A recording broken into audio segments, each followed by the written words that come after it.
ফেনীতে মাটি কাটাকে কেন্দ্র করে দুই গ্রুপের পাল্টাপাল্টি অভিযোগ। ফেনী ফাজগাছি ইউনিয়ন তেমোহনীর এলাকায় মাটি কাটাকে কেন্দ্র করে দুই গ্রুপের মধ্যে পাল্টাপাল্টি অভিযোগের ঘটনা ঘটেছে। অভিযোগে জানা যায়, আজাদ ট্রেডার্সের স্বত্বাধিকারী আজাদ দাবি করেন, তিনি এই এলাকায় মাটি কাটতে গিয়ে অভিযুক্ত রিসেল তাকে অস্ত্রের মুখে জিম্মি করে চাঁদা দাবি করেন। পরে স্থানীয় এলাকাবাসীর হস্তক্ষেপে তিনি মুক্তি পান। অন্যদিকে অভিযুক্ত রিসেলের অভিযোগ অস্বীকার করে তিনি বলেন, আজাদের সঙ্গে তার কোনো ব্যবসায়িক বা রাজনৈতিক সম্পর্ক নেই। তিনি জানান, তার ছোট ভাইয়ের মাটি বিক্রির বিষয় নিয়ে আলোচনা করার জন্য আজাদকে ডাকা হয়েছিল। দোকানে বসে তাদের মধ্যে কথা হয় এবং ঘটনার সিসিটিভি ফুটেজ রয়েছে বলে তিনি জানান। তিনি আরো দাবি করেন, তাকে সামাজিকভাবে হেয় প্রতিপন্ন করার উদ্দেশ্যে আজাদ মিথ্যা অভিযোগ করেন। তিনি ঘটনার সুষ্ঠু তদন্তের দাবি জানান এবং দোষীদের শাস্তির দাবি করেন। এখন এখান থেকে আবার ওখান থেকে ফোন আসছে যে এটা রাস্তা ব্রিগেড দিছে, তাহলে রাস্তা ব্রিগেড কেন দিছে এটা নাকি বলে আমি তুলে দিচ্ছি। আমরা এই আমার সিসি ক্যামেরার মধ্যে সবকিছু আছে। আর আজাদের এই নামে মামলা আছে, আপনার ধরেন এই 14টা না 15টা মামলা আছে, ডাকাতি মামলা আর হলো আপনার মাদক মামলা। আসলে তো আমার এমনি কোনো আর নেই, কোনো রাজনীতি কোনো কিছুর মধ্যে নেই। ও আছে আপনার মাটি কাটবে আর ডাকাতি এগুলোর মধ্যে থাকে, মাদক ব্যবসা এগুলোর মধ্যে থাকে। ওটা তো আপনার এখনকার না, ওটা আমরা দেখতে পাবো শীতকালে, এখনকার না। তো ওটা দেখলেন বুকের মধ্যে আমার একটা আছে, তো ওটা শীতকালে গেছিলাম আপনার। তো আমাদের এখানে কিছু মাটি প্রয়োজন ছিল, ওই জন্য গেছিলাম। ওখানে গেছিলাম ওটা শীতকালে গেছিল, যে বুকের মধ্যে একটা আছে না, আর বুক সিসিটিভি ফুটেজের মধ্যে আপনার এই যে ছবিটা আসছে ওটা শীতকালের। ওই সময় মাটি কেনার জন্য ওর কাছে গেছিলাম আমি। মানে 3 মাস আগের একটা ভিডিও ফুটেজকে এখন এটার মধ্যে সংযুক্ত করে আমার ব্যাপারে অপপ্রচার চালাচ্ছে। আমি এটার একটা সুস্থ তদন্ত চাই প্রশাসনের কাছে, এটা সুস্থ বিচার চাই।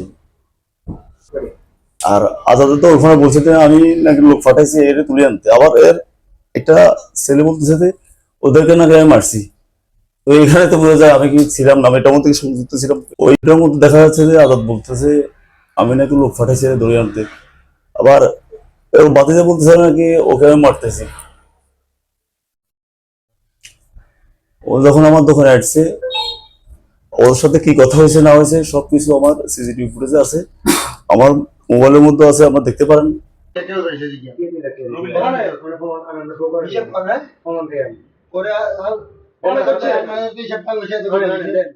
আমি সেগুলো আমি লাইভটা দিব না। আমি না তো তার আগে মর্নিং এর করে 3 লাখ নিয়ে এটা আমি এটা তো কমেন্ট আরে নাম কমেন্ট দিয়ে আছে। আরে কাকা ইউ রিসেল কে কথা করি সঙ্গে তোরা কোন পাগল নি কেন এটা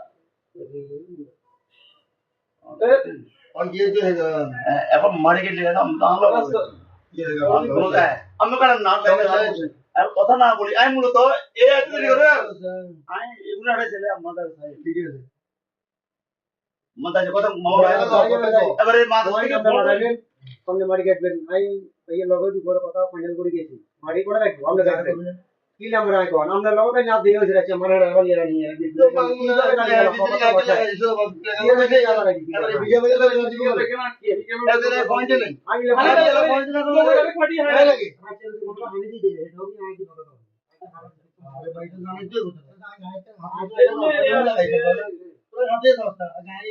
আচ্ছা এখন নিয়ে না রুবিলের দেখছিলাম ভিডিওটা ক্লিয়ার করে দিই এগুলো কিন্তু বেশি করে এগুলো সব বলে এগাও গেছে তাহলে যে আমরা যদি এক ঘন্টা আগে বলি আমরা গান দিয়ে রুবিলে আই আগে ধরে ফটো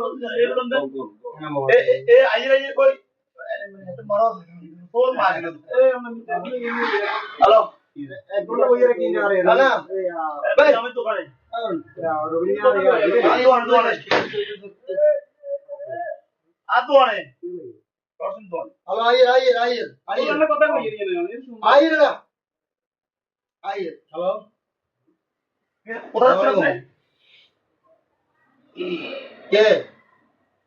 কি সমস্যা কি এটা কর না কথাই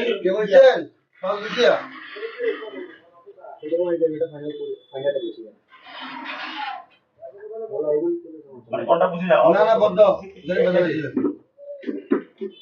এককালীন বিয়া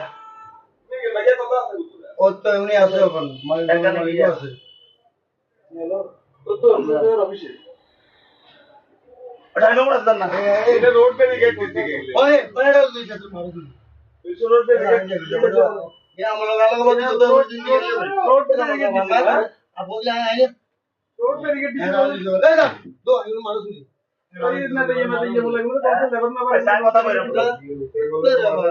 ए हम कौन कौन ना बा ना कौन कौन क्यों बा বারবার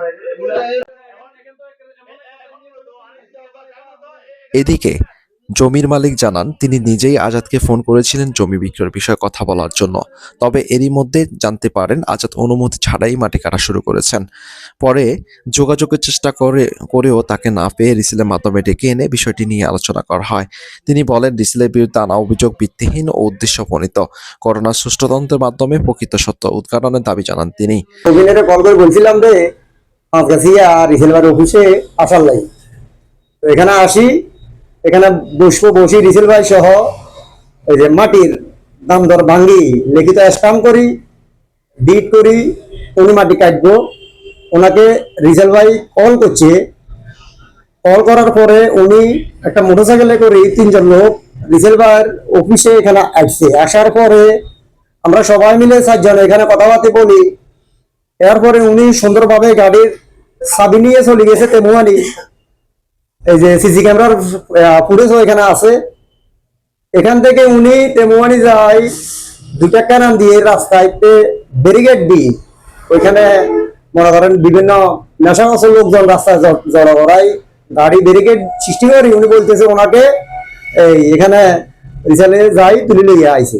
তো এখন আসলে ভাই উনি ওনার বিরুদ্ধে যে অভিযোগ এটা পুরোপুরি মিথ্যা। উনি নেশাগ্রস্ত লোক আজাদ, ওনার কথার তো মনে করেন ইয়া নাই, মানে রাত সত্য কথা বলে না।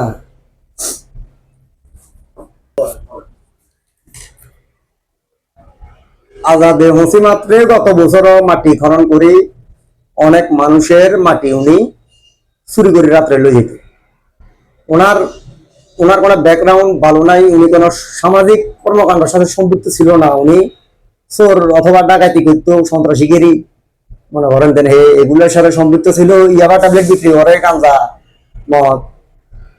তেমনি এর অফিস আছে, বিভিন্ন মনে করেন একটা বাহিনী রাখছে, মানুষকে হাতে তুঙ্গাই ফিডের মারের, জমিনালা করে মারের, এগুলা উনি এই কর্মকাণ্ডও চালায়। এটার বিরুদ্ধে প্রশাসনের কাছে বিশেষ অনুরোধ। এই যে তেমনিতে আজাদের এই বিষয়ে আজাদ ট্রেডার্সের শতাধিকারী আজাদের বক্তব্য জানতে চাওয়া হলে তিনি বলেন, আমার ট্রাক্টর আছে, স্কেটার আছে, ইট বালুর ব্যবসা আছে, শঙ্করের ব্যবসা আছে রিসালে। আপনি নাকি মাটি ব্যবসা করেন? মাটি ব্যবসা করি, মাটি বিক্রি করলে আমি কিনি। ফসলি জমি মাটি বিক্রি করেন না? না, ফসলি জমি কিনি না। যারা পরিযুক্ত জমির মাটি বিক্রি করতেছে, কাটা জমি পুকুরের উত্তর কাশিমপুর একটা মসজিদের পুকুর মাটি বিক্রি করছে, আমি ওখানে টানছি না। আপনার কাছ থেকে যে 70 টাকা করে দিত। হ্যাঁ, এটা আবার হে টাকা নিয়ে অস্বীকার যায়, এরপরে আমি এটা মাহফুজের মাধ্যমে মাহফুজের মাধ্যমে সে 70 টাকা করে নিত। মাহফুজের টাকা দিয়ে আসতাম। ওই দিন নিয়ে গেছে টাকা একদিনে। ওই দিন আপনার মাটি হয়েছে 16 ট্রিপ, এটা কয়েছে 70 ট্রিপ না 72 ট্রিপ। আমি কইছি বলে আমি যদি 70 ট্রিপ আর 72 ট্রিপ হয় আমি নাই করতে নিয়ে যাবো এখান থেকে। এটা হয় না, এটার উপরে তকজক করে আমার নিয়ে গেছে এখানে। জি না, আমি এটা আগেও তো এর আগের বছরও তো আমার নিয়ে গেছে এরা। প্রশাসনে জানা আমার কি কাজ হয়েছে করে কাজ হলো, আমি মামলা করি না। আমার কথা এলাকার লোক বেদালের দরকার নেই, হয়তো অন ভুল করছি আর করতো না।